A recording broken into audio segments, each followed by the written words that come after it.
Pemirsa, Hari Raya Natal menjadi hari yang spesial bagi umat Nasrani di seluruh dunia. Natal tak hanya dirayakan dengan kegembiraan dan kasih sayang, namun juga menjadi momen di mana meja makan dipenuhi sajian lezat dari berbagai penjuru dunia. Setiap negara memiliki tradisi kuliner unik yang menandai perayaan Natal mereka. Dari hidangan manis, hidangan gurih, hidangan makanan berat, dan camilan ringan. Setiap hidangan mencerminkan budaya, sejarah, dan kehangatan khas dari tempat asalnya. Lalu hidangan apa saja yang menjadi ikon Natal di berbagai negara? Yuk kita simak bersama.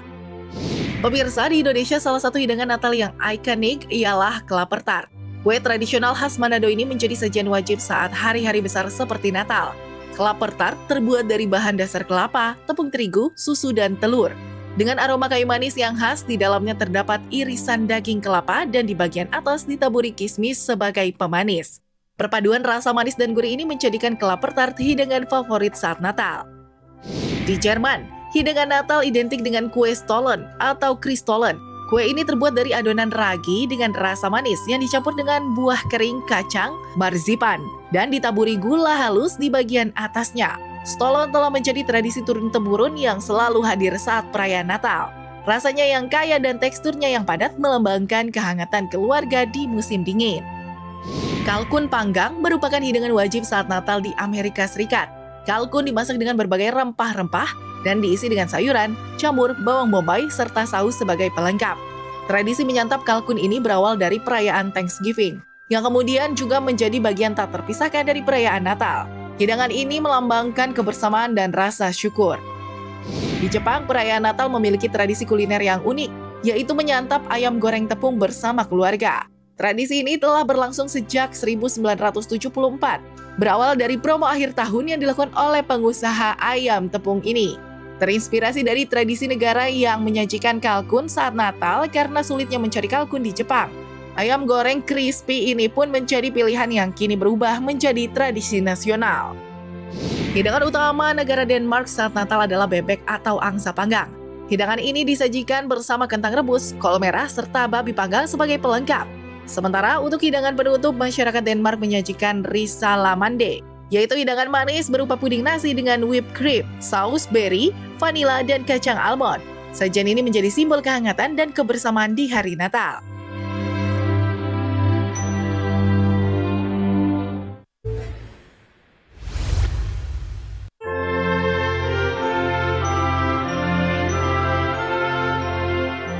Momen Natal, meja makan seringkali jadi pusat kebersamaan.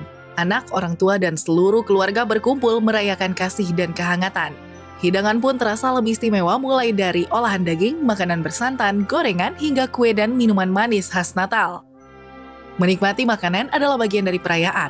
Namun seringkali tanpa kita sadari, pola makan berubah menjadi berlebihan. Jika tidak dikontrol, makan berlebihan saat Natal bisa memicu berbagai keluhan kesehatan, seperti perut kembung, asam lambung naik, lonjakan gula darah, dan penyakit lainnya. Lalu bagaimana cara menikmati hidangan Natal yang melimpah tanpa menghilangkan makna perayaan dan tetap bisa menjaga kesehatan tubuh kita ya? Hidup Sehat pagi ini akan berbincang dengan ahlinya yaitu dokter spesialis gizi klinik Dr. Putri Sakti di studio Hidup Sehat hari ini. Selamat menyaksikan. Selamat pagi pemirsa Hidup Sehat, Anda kembali lagi bersama dengan saya Syahda Yosiza. Tentunya kami segenap redaksi Hidup Sehat mengucapkan selamat Natal bagi masyarakat Indonesia yang merayakan.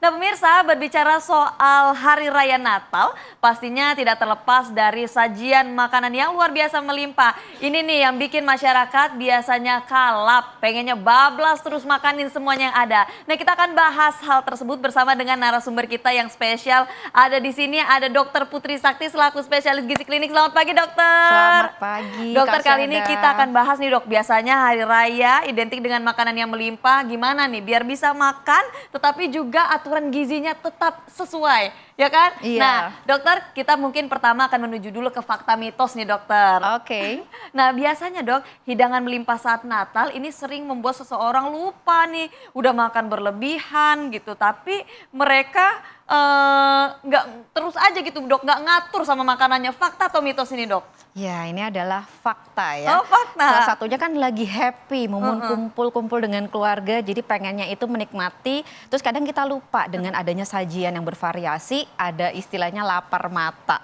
Ada makanan bikin kita jadi craving, apalagi ketemunya jarang-jarang makanannya. Nah ini akhirnya menjadi kalap, apalagi kalau kita ternyata mengunyahnya kecepatan. Wah. Jadi sinyal rangsangan kenyangnya itu munculnya baru 20 menit kemudian. Padahal kita udah makannya udah kalap gitu. Nah, biasanya Dok, makanan yang dihidangkan juga pada saat Natal pasti makanan manis, makanan berlemak, makanan gurih. Nah, ini ada fakta mitos juga nih Dok. Nah, konsumsi berlebihan terhadap makanan-makanan tersebut yang tinggi lemak saat Natal bisa memicu kolesterol dan juga darah tinggi. Fakta atau mitos, dokter? Ya, ini pastinya fakta ya. Fakta. Karena makan makanan yang tipikalnya tinggi lemak, belum lagi pengolahannya juga tinggi minyak atau lemak atau yang manis-manis, bisa memicu kadar lemak dalam tubuh kita meningkat. Salah satunya adalah kadar kolesterol di dalam tubuh. Dan otomatis ini akan meningkatkan resiko penyakit-penyakit yang berkaitan dengan kolesterol juga nantinya. Gitu. Nah, sebaiknya batasan makanannya tuh seberapa nih Dok? Oke, pertama sebetulnya kita upayakan agar tidak satu harian full ya sebetulnya ya. Jadi lebih ke mindful di hari tersebut, momen bersama dengan keluarga kita atur. Oke, kalau misalkan kita makanan utamanya sudah menikmati yang ada, tapi kita juga harus berpikir bahwa oke, selain porsinya kita kontrol, ada protein hewani, nabati, pilih yang paling lean.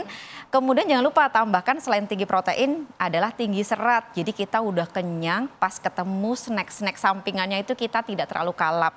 Jadi kalau bisa dalam sehari tidak 3 kali porsi, tetapi 1 sampai 2 kali saja. Nah Dok, kalau misalnya makanan berlemak nih Dok, ini berapa takarannya nih Dok yang sesuai lah supaya tidak mengganggu kadar kolesterol di dalam diri ini gimana nih Dok?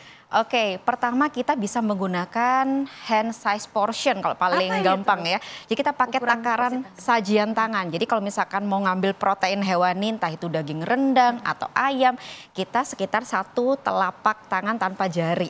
1 potong. Nanti protein nabatinya juga 1 potong, misalkan tahu kan berarti 1 kotak ya kurang lebih ya. Kemudian kalau untuk karbohidratnya upayakan 1 kepal tangan masing-masing. Jadi tidak berlebihan. Sayurnya kalau bisa kita optimalkan kurang lebih hingga setengah piring sehingga kita cukup kenyang.